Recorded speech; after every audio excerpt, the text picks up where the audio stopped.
اعوذ باللہ من الشیطان الرجیم بسم اللہ الرحمن الرحیم رب اشرح لی صدری ویسر لی امری واحلل عقدۃ من لسانی یفقہوا قولی واجعل لی وزیرا من اہلی رب زدنی علما اللہم فقہنا فی الدین۔ صحیح مسلم کی ایک حدیث 5737 کے بارے میں آج بات کریں گے۔ رسول اللہ صلی اللہ علیہ وسلم نے فرمایا کہ جس جگہ تکلیف ہو وہاں پر ہاتھ رکھ کر پہلے 3 بار بسم اللہ پڑھنی ہے، اس کے بعد 7 مرتبہ اس دعا کو پڑھنا ہے، اعوذ باللہ وقدرتہ من شر ما اجد واحاذر۔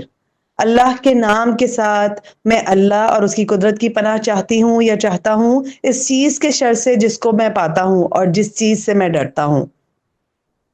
مزید بھی دعائیں ہیں جس میں سورہ فاتحہ کا دم بھی کیا جا سکتا ہے۔